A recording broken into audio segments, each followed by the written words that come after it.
So I've been saying how writing really does allow us to sculpt our thoughts into something more abstract, but at the same time more concrete, because we can really lay out our thoughts in a straight line on a page and get an overall view of what they're leading towards and how we're developing an argument and how we're trying to manipulate the perception, the conceptual perception of the people who are going to read it.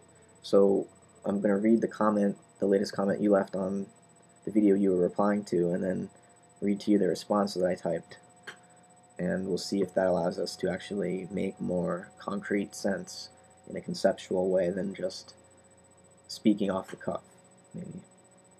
So you said, Joe said, "What are you really talking about here? Issues with pursuing science? Building a secular religion? In what arena is it important to make sure we do not think of laws? Is it that you think there are exceptions to laws? Sometimes salt doesn't dissolve, even if the conditions are right generally. And if salt doesn't dissolve once, it might start building up a habit of not dissolving." Okay. So basically, those experiments which you're describing should be tested. And I think Rupert Sheldrake actually has proposed a bunch of these studies, and he's done the ones that he could find funding for himself. But generally, we might consider the melting points of various minerals as relatively stable patterns of development. Once we get into the vegetative or the plant level of development of this relationship between novelty and habit, there's a little more room to receive novelty. The plants can receive light from the sun as energy and survive as this very energetic life form that's totally disobeying the law of entropy, which seems to not apply to life, which is a total, it's a huge problem for the scientific paradigm, the materialistic paradigm. We cannot explain how biology runs upward in complexity, whereas and gains energy, whereas the material world runs down. And then when we get to the animal level, the animals have a nervous system, and that opens up a whole system specifically designed to receive information from the future, which is basically what novelty is. So we're so open to the energy of the universe, we can see it on this higher level that allows us to predict novelty, which really just means aligning ourselves with that process. So the nervous system is highly developed, especially in human beings, and dolphins apparently. So we just have this extremely sensitive awareness of novelty, which is why we've totally changed the surface of this planet, the future of this planet, within a few thousand years, which is amazing. A species, an animal, has transformed the planet. The minerals never expected that life would sprout up, and then mind would sprout up on top of that and take over the earth. So back to the law of habit. You said in your video response that I seem to be saying that there's a law of habit. But the law of habit versus novelty, which this new paradigm that I'm trying to say is what we should be focusing on.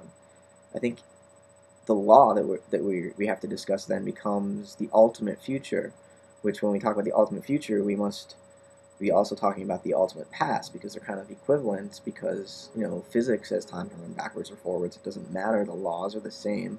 So the end of time is the same as the pre-time, or before history, before time began. So basically we're dealing with eternity. Before we were born, after we die, what is that space? That lack of space, that lack of time, where everything is connected because there are no separate things. It's just, you know, we talk about the now moment, and that's, you can look at that in two ways. You can say the now moment is this space right here between the past and the future, and we should be focusing on what's right in front of us. But why would you say that when you have all this memory and you have all this ability to receive novelty from the future, which is the imagination? And why are we going to say that that this is all determined. It would be if it were just material, but the material has gained a better understanding of the environment, of how to receive energy and throw it back at itself. So this law of this novelty habit thing is eternity, and it's time. It's the way time progresses towards eternity and away from eternity. This circle, this loop, that is what the novelty habit relationship is driven by. Time itself is driven by eternity. So that's where the law comes from. That's the law that I'm proposing. And the law, this law, those words, they're approximately equivalent to you, if we're going to use these words to discuss the meanings of what we're talking about now. Or, the Hindus say, thou art that. That's exactly what I'm talking about. The law is you. You create the law. You have a memory of the past history of the law, but you're not determined by that past history. Hopefully this is under 10 minutes. Oh, wow, that's a lot shorter.